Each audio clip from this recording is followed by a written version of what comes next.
Boa tarde, irmãos, amigos e ouvintes aqui da Igreja Evangélica da Recife. Estamos começando um novo tempo de culto, de adoração, alabança e estudo bíblico aqui na tarde. E queremos derrar todo na mão do nosso Deus para que Ele seja intermediador desse tempo, que Ele seja a fonte desse tempo. E também, irmãos, queria também compartilhar uma palavra, um versículo que tem em meu coração, que se diz, que está em Apocalipse, capítulo 3, versículo 12. Ele disse: ao que vencer, jorarei na coluna em um templo de meu Deus, e nunca mais saldrá dali. E escreverei sobre ele meu nome de meu Deus, o nome da cidade de meu Deus, na Nova Jerusalém, na qual descende do céu de meu Deus, e meu nome novo. Amém? Graças, Senhor Deus Todo-Poderoso, por esse tempo, Senhor, por esse culto da tarde, Senhor, que estamos novamente congregados, reunidos, Senhor, em comunhão, para entregar-te a Ti, Senhor, e alabar-te, entregar-te a Ti todo nosso ser, nosso pensamento, nosso viver, Senhor, em Ti, Senhor. Nesse tempo precioso, Senhor, dessa tarde calorosa está sendo aqui em Recife, Senhor, queremos derrar, Senhor, em todos os teus manos, Senhor, esse culto de adoração e alabança, Senhor. E queremos, Senhor, que sejas Tu, Senhor, o centro de nossas vidas, Senhor, o centro dos nossos estúdios, Senhor. E que seja Tu, Senhor, governando em todas as áreas de nossas vidas, Senhor. Que seja a glória Tua, Senhor, em nome de Jesus Cristo. Amém.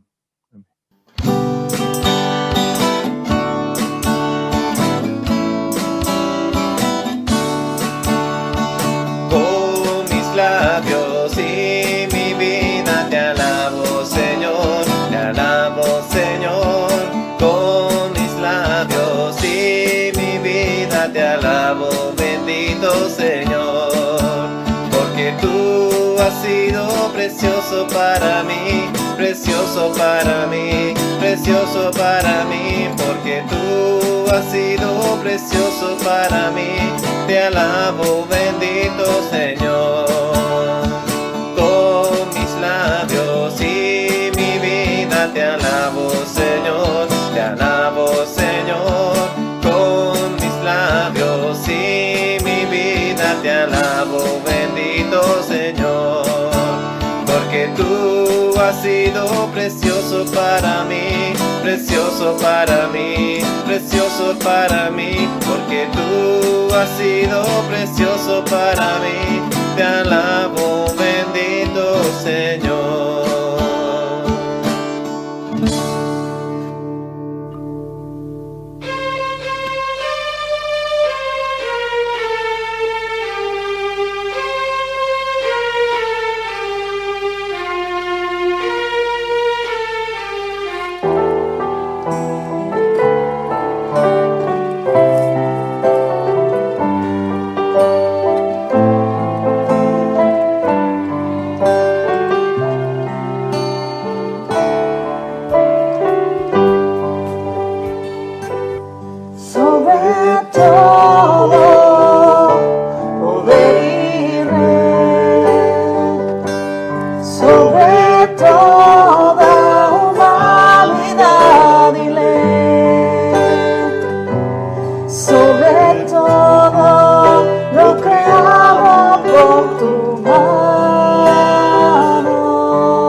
Para ti, Dios.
acabamos de alabar o Senhor, adorando o Senhor. Agora começamos um novo tempo de estudo da palavra. Oremos pelo predicador, que o mensageiro que traz a palavra de Deus. E também pelos também que vão ouvirmos, que é muito importante, ouvir a palavra de Deus. Oremos. Graças, Senhor Deus Todo-Poderoso, Senhor, por esse mais um tempo precioso de escutar, Senhor, e ouvir Tua palavra, Senhor. Quero que o Senhor seja, Senhor, o mediador, Senhor, e que o Senhor seja de Tua palavra, Senhor, exercitar, Senhor, que entre os nossos corações, Senhor, que também, Senhor, que a gente possa desmensurar, Senhor, comer, Senhor, pouco a pouco, digerir bem, Senhor. Na palavra Tua, Senhor, que é mais cortante que o fio da espada, Senhor, mais poderosa, Senhor, que podemos ver, Senhor, que não entra em nossas estranhas e cambia todo o nosso ser, Senhor, é a Tua palavra, Senhor, mais poderosa, Senhor. Graças, Senhor, por enviar essa palavra ao nosso predicador, Senhor, que ele possa, Senhor, segundo o Teu Espírito Santo, desmucelar e ensinar mais pouco do Senhor, Senhor. Gracias te doy, Señor, en nombre de Jesús Cristo. Amén. Buenas tardes, hermanos de ISEA. Vamos a comenzar el tiempo de la predicación de la palabra de Dios. Vamos a seguir con el libro de Josué. Recuerden que estamos viendo una serie de predicaciones que se llaman Ganando y Perdiendo, basados en 3 libros, en el libro de Josué, en el libro de Jueces y en el libro de Ruth. Vamos a ver ahora el capítulo 3. Ya hemos visto el regreso de los espías después de haber espiado la tierra de Canaán, eso en concreto la ciudad de Jericó. Hemos leído acerca de la historia de la ramera Rahab. Hemos visto y aprendido que el Señor es quien da la victoria y quien tiene toda la fuerza y el poder para darnos la victoria en la batalla espiritual. Vamos a ver ahora un acontecimiento milagroso que ocurrió en esa época, la separación del río Jordán para que el pueblo pudiera pasar a la tierra prometida para conquistarla. Vamos a averiguar cómo lo consiguieron, por qué fue que pudieron hacerlo y qué fue la motivación del pueblo para enfrentarse a esta batalla que ya estaba empezando simplemente con el cruce del río Jordán. Vamos a orar, vamos a pedirle al Señor que nos ayude. Y vamos a ver poco a poco este capítulo 3 para poder sacar la aplicación bíblica general para nuestras vidas, para poder aplicarlas a nuestras batallas espirituales. Amén. Oramos al Señor. Querido Padre Celestial, te damos las gracias por esta oportunidad que nos das de poder reunirnos en torno a tu palabra para leerla y reflexionar sobre ella. Padre, queremos aprender de ti, queremos aplicar tus verdades a nuestras vidas, queremos edificarnos en la roca que es Cristo Jesús y en tu palabra, Padre Celestial, que es la fuente de la verdad, la fuente de la vida eterna. Padre Celestial, ayúdanos a entenderte, ayúdanos a comprenderte, ayúdanos a seguirte fielmente, Señor, y ayúdanos a aplicar a nuestras vidas estos principios bíblicos que tú nos enseñas en tu palabra preciosa. Te pedimos que nos cuides, que nos protejas y que nos ayudes a explicar, Señor, todo lo que en este capítulo 3 nos vamos a encontrar. Gracias te damos por todo. En el nombre de Cristo Jesús. Amén. Leemos el capítulo 3 y vamos a primeramente leer los 6 primeros versículos y vamos a darles una explicación. Y luego vamos a ir viendo el resto del capítulo poquito a poquito, ¿vale? En primer lugar, vamos a leer los primeros 6 versículos. Y en el versículo 1, ya leyéndolo, leemos todos así. Josué se levantó de mañana, y él y todos los hijos de Israel partieron de Sittim, y vinieron hasta el Jordán, y reposaron allí antes de pasarlo. Y después de 3 días, los oficiales recorrieron el campamento, y mandaron al pueblo diciendo: cuando veáis el arca del pacto de Jehová vuestro Dios, y los levitas sacerdotes que la llevan, vosotros saldréis de vuestro lugar y marcharéis en pos de ella, a fin de que sepáis el camino por donde habéis de ir, por cuanto vosotros no habéis pasado antes de ahora por este camino. Pero entre vosotros y ella haya distancia como de 2000 codos, no os acercaréis a ella. Y Josué dijo al pueblo: santificaos, porque Jehová hará maravillas entre vosotros mañana. Y habló Josué a los sacerdotes diciendo: tomad el arca del pacto y pasad delante del pueblo. Y ellos tomaron el arca del pacto y fueron delante del pueblo. ¿Qué podemos aprender nosotros aquí en este trocito que hemos leído hoy? Primeramente, vemos la acción, la circunstancia que se enfrentaba el pueblo ahora.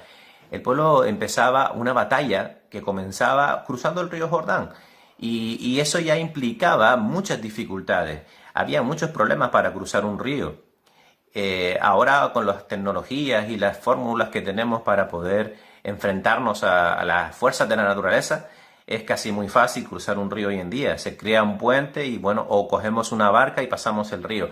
Pero en el tiempo de Israel, el pueblo iba a pie y no disponían de embarcación. Entonces, se podía tornar arduamente difícil, por no decir imposible, que el pueblo pudiese cruzar el río Jordán. La primera dificultad que podemos observar, es que el río se encontraba en crecida. ¿Qué quiere decir esto? Quiere decir que cuando un río en su cauce normal se llena demasiado de agua, sus bordes se salen y su caudal se vuelve más violento y puede provocar pues que nos ahoguemos al intentar cruzarlo a pie. Era una circunstancia muy difícil. Otra circunstancia difícil que encontrábamos allí era que el pueblo era muy numeroso. Estamos hablando de más de 2 millones de personas, más sus posesiones, más su ganado, y que eso pues era muy difícil hacer que 2 millones de personas pudiesen cruzar de manera organizada y coordinada este río sin que hubiese algún percance. Y por último, el cruce del río se tenía que hacer en el menor tiempo posible, porque recuerden que el pueblo se movía de día, y en un día solo mover a 2 millones de personas es muy, muy complicado. Entonces, visto esto y viendo lo difícil que podía ser, ¿qué podemos nosotros pensar? Si tuviéramos que trasladarnos a la época de Israel, en esa época cuando tenían que cruzar el río Jordán, muchos de nosotros pensaríamos, bueno, esto es imposible, no podemos hacer esto de esta manera, tenemos que buscar otra fórmula para poder pasar esta tierra, pero Dios había dicho que por ahí, ¿no? Y otra cosa que podría pasar es que, bueno, como somos muchos y pasarlo es muy difícil, vamos a dejar que solo pasen los soldados que conquisten la tierra y que luego regresen a recoger a sus familias y a sus pertenencias. Pero sin embargo vemos que una de las claves para la victoria en este hecho concreto fue la obediencia que el pueblo de Dios tuvo a los mandatos y a los mandamientos del Señor en este momento. ¿Por qué? Porque una de las implicaciones para la victoria espiritual es la obediencia. Vamos a ver 3 claves importantes aquí en estos 6 versículos que nos van a ayudar a entender por qué el pueblo de Dios tuvo victoria en el paso del río Jordán. Porque desde la perspectiva humana, este hecho, pasar un río, era posiblemente que imposible para ellos, pero Dios nos dice que no hay nada imposible para Él. Y que puede ser posible siempre que confiemos, que le obedezcamos, que nos disciplinemos y que nos santifiquemos para Él. Estas 3 claves son las que vamos a desgranar un poquito en esta primera parte del capítulo 3. Vamos a leer el versículo 3 del capítulo 3:3, y vamos a leer lo que dijo los sacerdotes. Y mandaron al pueblo, diciendo: cuando veáis el arca del pacto de Jehová vuestro Dios, y los levitas sacerdotes que la llevan, vosotros saldréis de vuestro lugar y marcharéis en pos de ella. Una orden que Dios ha dado a Josué y de Josué al pueblo entero. El arca va a pasar, y cuando el arca pase, vosotros vais a pasar detrás. Es un mandato de obediencia. Muchos podríamos decir, bueno, Dios, pero tú estás mal, estás pensando, ¿eres Dios quien realmente nos está diciendo que vayamos a ese río? ese río caudaloso, ese río dificultoso, peligroso para nosotros cruzarlo, puede entrar dudas, ¿verdad? Igual nosotros cuando enfrentamos las batallas, Dios nos dice que seamos valientes y esforzados, pero muchas veces las circunstancias nos hacen pensar, pero de verdad tengo que estar confiado en Dios cuando esto no tiene solución, cuando esta batalla casi que está perdida, cuando este río Jordán es casi imposible de pasar. ¿Cómo podemos nosotros obedecer cuando esto ocurre? El Señor es quien está al mando de todo lo que nos ocurre. Él no está al margen de nuestras tribulaciones y preocupaciones. Al igual que Dios era el artífice para operar esa salida del pueblo de Israel de Egipto y ese cruce del río Jordán a la tierra prometida y darles la victoria en Canaán. De la misma manera, Dios es el artífice de nuestras victorias espirituales. Solamente necesitamos, en primer lugar, obedecerle. Vamos a leer Juan, capítulo 14, versículo 23. Juan, capítulo 14, versículo 23. Allí vamos a encontrar palabras de nuestro Señor Jesucristo acerca de la importancia que es obedecer a Dios. Juan, capítulo 14, versículo 23. Dice así: respondió Jesús y le dijo: el que me ama, mi palabra guardará, y mi Padre le amará, y vendremos a él y haremos morada con él. Qué fuerte y qué magnífico es las promesas de nuestro Señor Jesucristo. El que ama a Dios, el que ama al Señor, el que hace la voluntad de Dios, ese es el que le ama. Nosotros demostraremos, no es una circunstancia para decir que por obras seremos salvos, sino que nosotros mostraremos nuestra verdadera fe en la medida en la que guardemos su palabra. Porque de esa manera estamos diciendo que amamos a Dios. Dice la palabra de Dios que el que me ama, mi palabra guardará. Tenemos que guardar la palabra de Dios, obedecer. Es la clave para que Dios haga morada en nosotros y para que nos dé la victoria espiritual.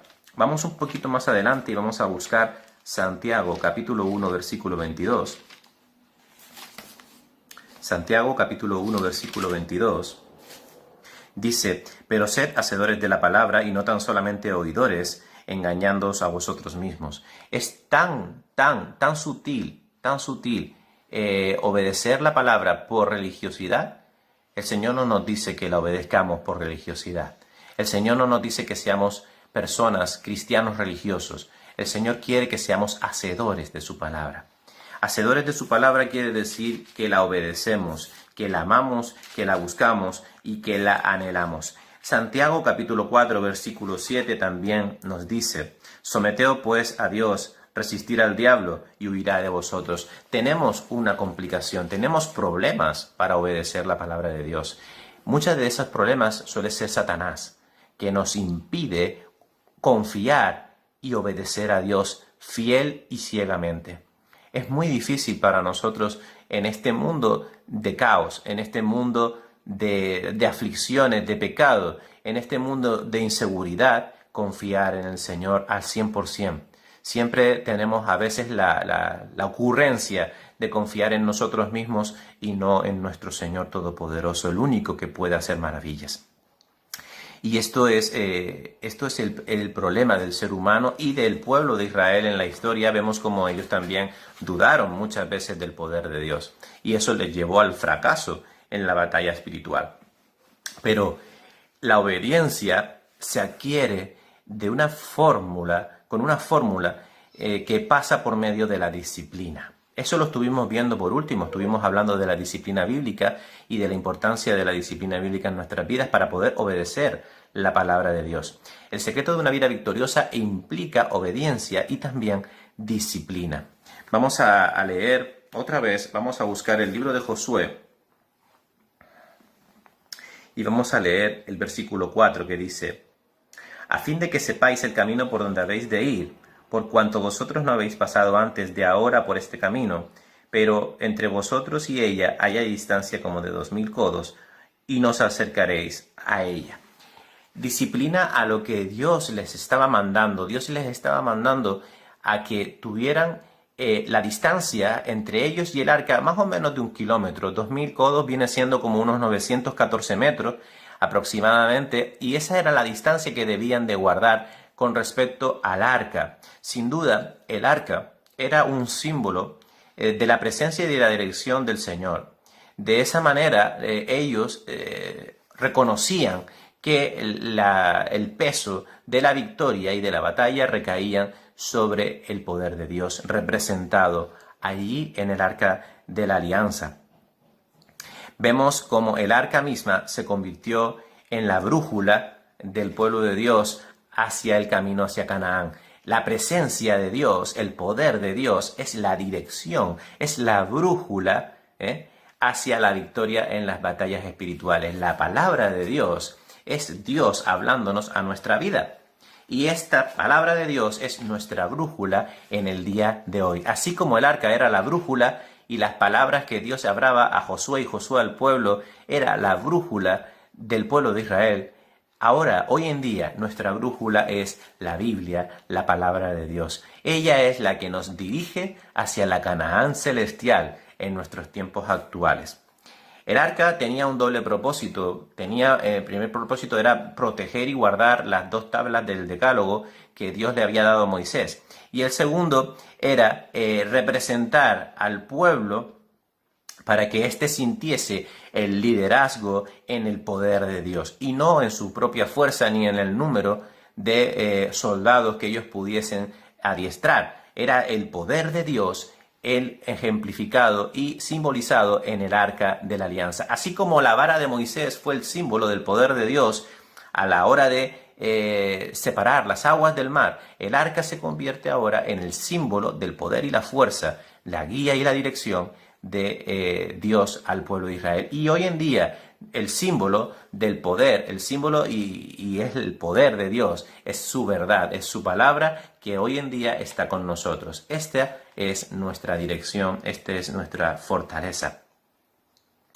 Vamos a buscar un versículo que ya habíamos leído en ocasiones anteriores cuando hablábamos de la disciplina bíblica, la porción de la Biblia que leímos para centrarnos en la disciplina bíblica. Vamos a buscar Hebreos capítulo 12, versículo 5, Hebreos 12, 5, y ahí vamos a leer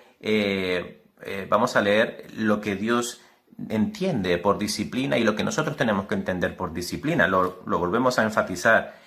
Dice el versículo 5, y habéis olvidado la exhortación que como a hijos se os dirige diciendo, Hijo mío, no menosprecies la disciplina del Señor,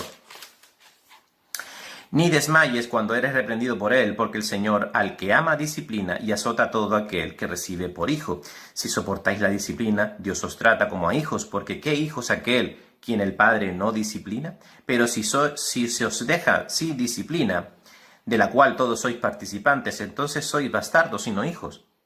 Por otra parte, tuvimos a nuestros padres terrenales que nos disciplinaban y los venerábamos. ¿Por qué no obedeceremos mucho mejor al Padre de los Espíritus y viviremos? Y aquellos ciertamente por pocos días nos disciplinaban como a ellos les parecía, pero para lo que es provechoso, para que participemos de su santidad. Es verdad que ninguna disciplina al presente parece ser causa de gozo, sino de tristeza, pero después da fruto apacible de justicia a los que en ella han sido ejercitados. Esa disciplina se ejerce, se practica, se trabaja, no es agradable y se tiene que tratar de forma continuada. La disciplina no viene de la noche a la mañana.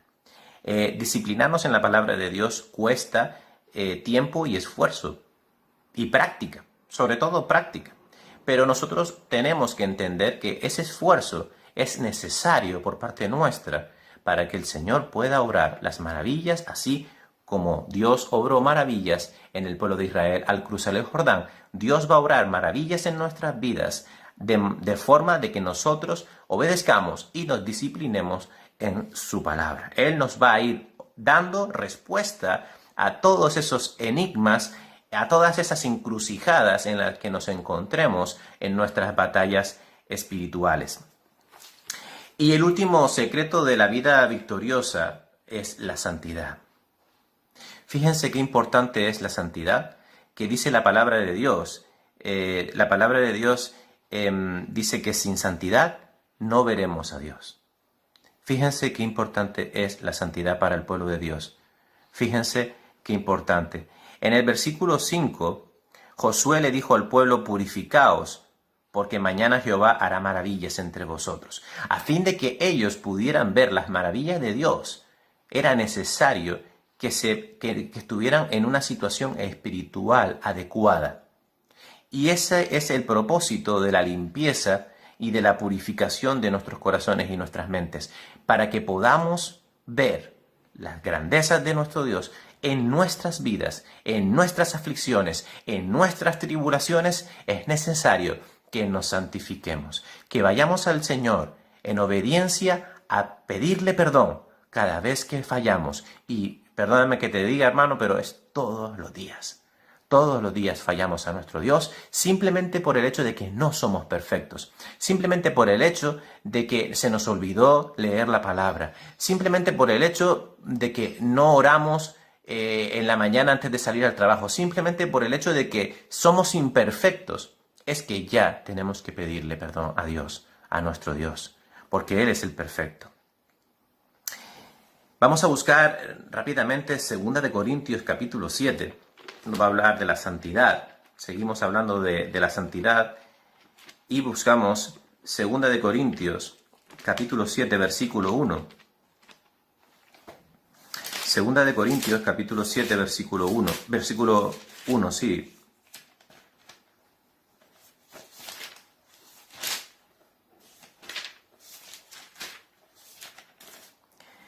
Dice la palabra, dice Pablo: así que, amados, puesto que tenemos tales promesas, limpiémonos de toda contaminación de carne y de espíritu, perfeccionando la santidad en el temor de Dios.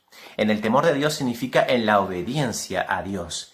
Dice que nos preparemos para santificarnos. Dice que tenemos unas promesas hechas y que por esas promesas debemos de santificar nuestras vidas. Debemos de pedirle perdón al Señor y debemos de apartarnos de toda contaminación de la carne y de espíritu. Y todo lo hacemos por obediencia a Dios, por el temor a Dios. El temor de Dios es la obediencia. Así que obedezcamos al Señor. Esa es la parte que nos dará la santidad, la obediencia. Dice Primera de Pedro, capítulo 1, versículo muy conocido, Primera de Pedro, capítulo 1, versículo 15 y 16, dice: sino como aquel que os llamó es santo, sed también vosotros santos en toda vuestra manera de vivir, porque escrito está: sed santos porque yo soy santo.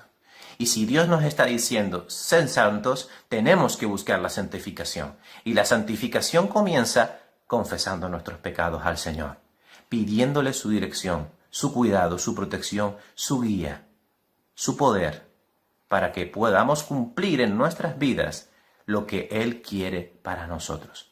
Él quiere que le obedezcamos. Y si obedecemos al Señor y santificamos nuestras vidas y nos disciplinamos en la palabra del Señor, obtendremos las victorias, así como Israel al cruzar el río Jordán. Notemos que los versículos del 9 al 13 no los vamos a leer porque si no se nos va a acabar el tiempo, pero podemos leerlos en casa. Notemos que en los versículos del 9 al 13 vemos como Josué anuncia anticipadamente lo que va a ocurrir. La palabra precede al milagro y eso hace un refuerzo. Eso hace un refuerzo de que el pueblo confíe más en Dios y en la dirección del liderazgo de Josué. Y esto nos lleva a pensar que el Señor Jesucristo, antes de morir y resucitar, anunció que el Hijo del Hombre tenía que morir, pero que el Hijo del Hombre iba a resucitar al tercer día. Es decir, la palabra predijo al milagro. Y eso hace que confiemos en el Señor. Hoy en día confiamos en que esa tumba quedó vacía. Esa es la confianza que tenemos en Dios, que Él no quedó allí, sino que resucitó al tercer día y que está sentado a la diestra del Padre. Él está vivo y está abogando por cada uno de nosotros. Dios es el Dios que siempre actúa.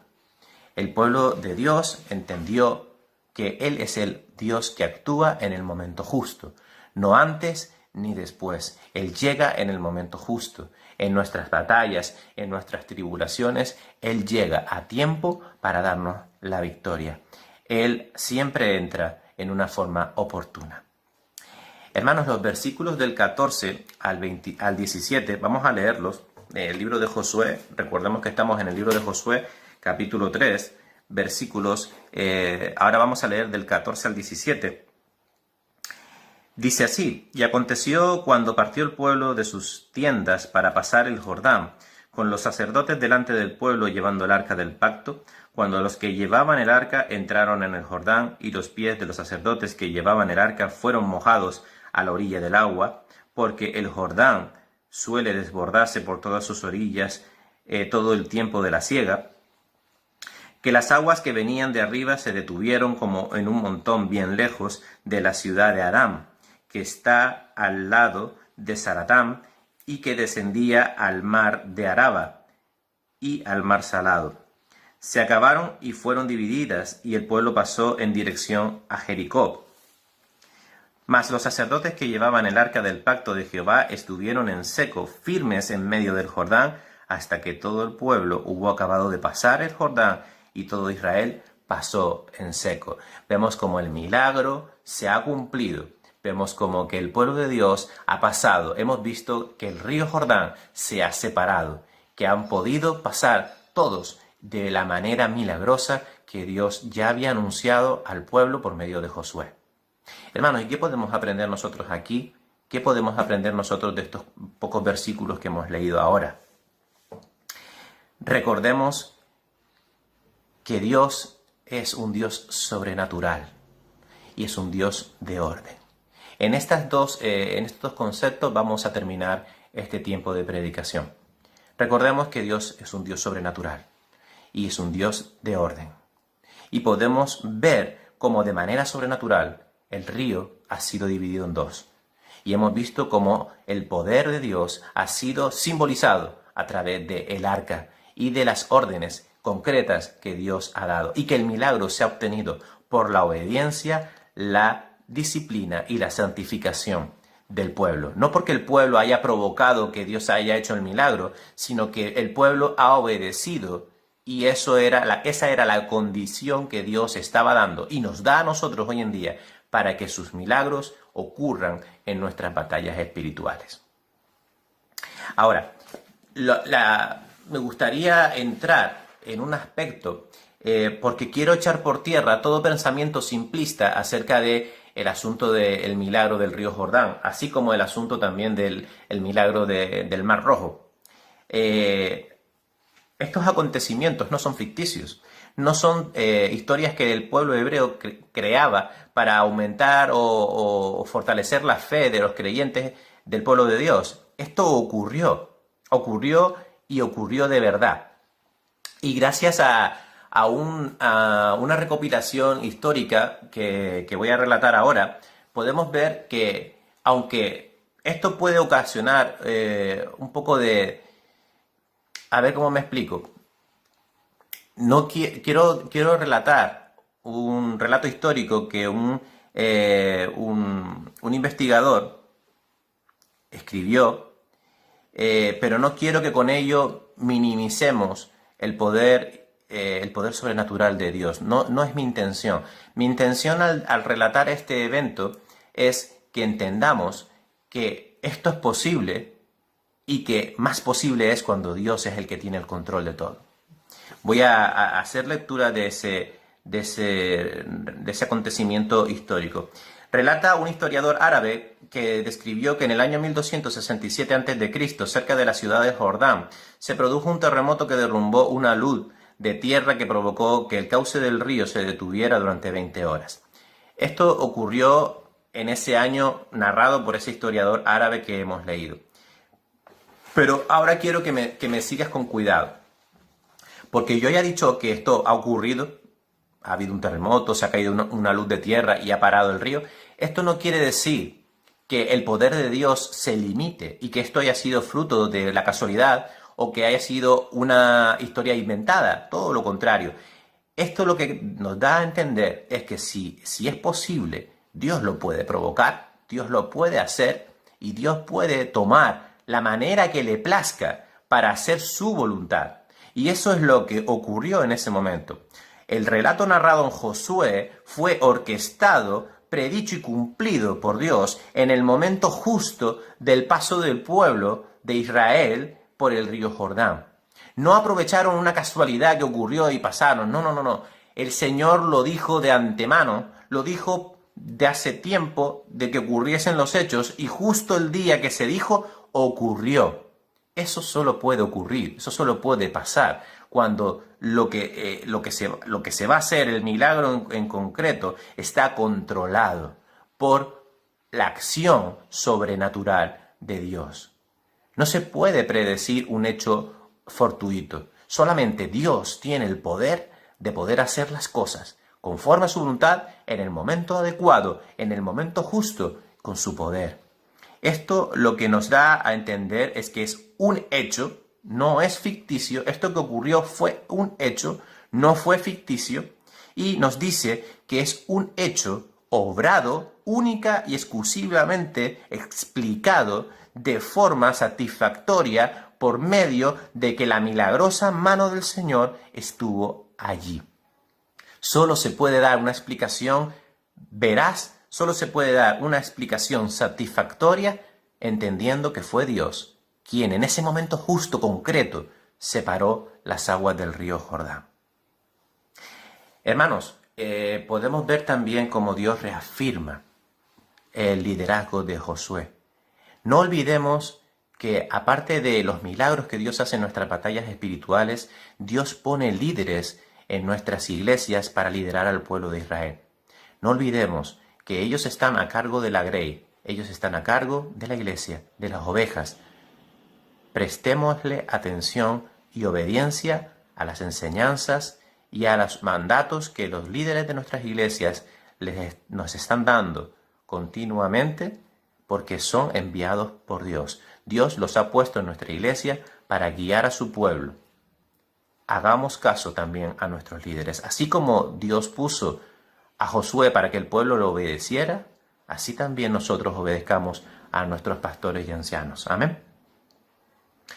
Para terminar, concluyo. Hermanos, esta actuación de Dios a favor del pueblo, esta actuación sobrenatural, es histórica, pero no se quedó ahí. Dios actúa todos los días de manera sobrenatural en nuestras vidas.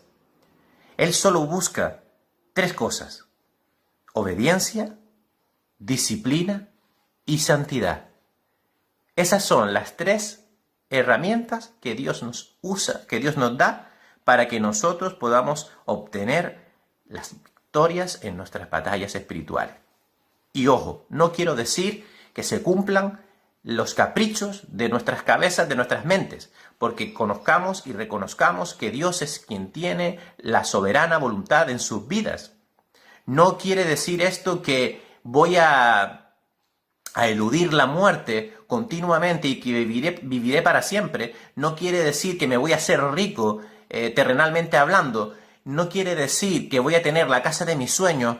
No quiere decir que voy a tener el trabajo de mi vida. No quiere decir nada de eso. Quiere decir que en nuestras batallas espirituales para conseguir llegar a la Canaán celestial como obreros aprobados por Dios, Dios nos va a dar la victoria si nosotros obedecemos, nos disciplinamos y nos santificamos delante de Él. Esas 3 cosas: obediencia, disciplina, santificación. Él busca estas 3 cosas. Y Dios es sobrenatural, pero Dios es ordenado. Hermanos, no hay nada que Dios no tenga en orden. Dios es un Dios de orden y por esa razón ha hecho y ha designado líderes en la iglesia, ha designado maestros en la iglesia, ha designado líderes que lideren al pueblo conforme a su voluntad soberana. No dejemos de obedecer a nuestros líderes espirituales y no dejemos de obedecer la palabra de Dios, disciplinarnos en su palabra y santificarnos todos los días hasta que Él venga o hasta que partamos a su presencia. Hermanos, que el Señor les bendiga. Veremos el capítulo 4, Dios mediante, cuando tengamos la oportunidad, y seguiremos hablando acerca de las victorias espirituales de Israel, pero seguiremos orando por nuestras victorias espirituales. Seguimos en oración, seguimos orando para que el pueblo de Dios sea un pueblo victorioso en Él. Amén. Que el Señor le bendiga.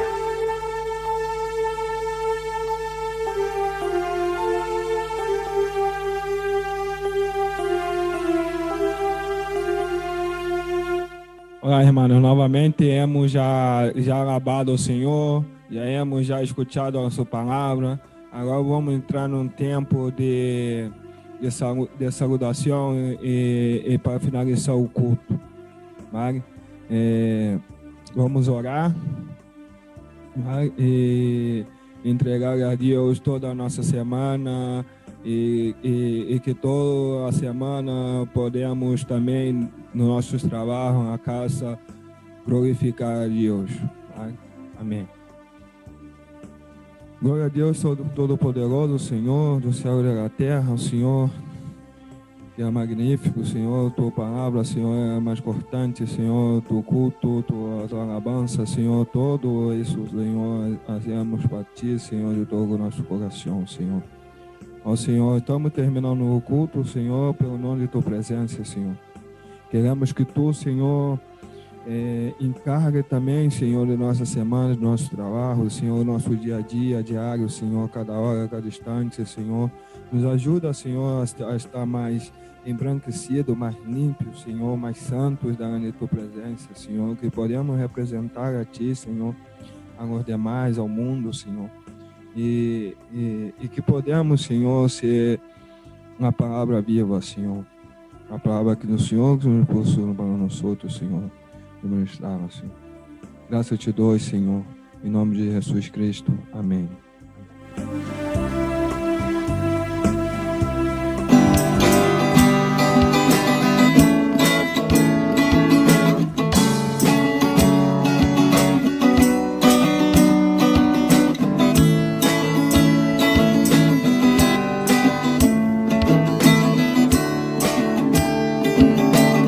Somos el pueblo de Dios, somos un pueblo especial, llamados para anunciar las virtudes de aquel que nos llamó a su luz. Somos el pueblo de Dios, su sangre nos redimió y su espíritu dio para darnos poder y ser testigos de Él. Y llevaremos su gloria a cada pueblo y nación, trayéndoles esperanza y nuevas de salvación. Y su amor nos impulsa, no nos podemos callar.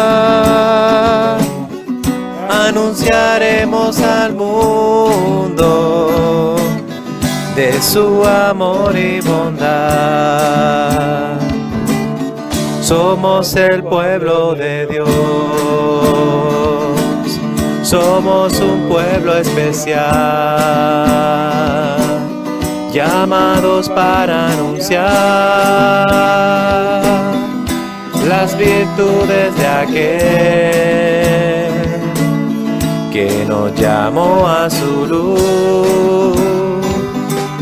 Somos el pueblo de Dios, su sangre nos redimió y su espíritu dio para darnos poder y ser testigos de Él. Y llevaremos su gloria cada pueblo y nación, trayéndoles esperanza y nuevas de salvación. Y su amor nos impulsa, no nos podemos callar. Anunciaremos al mundo de su amor y bondad. Anunciaremos al mundo de su amor y bondad.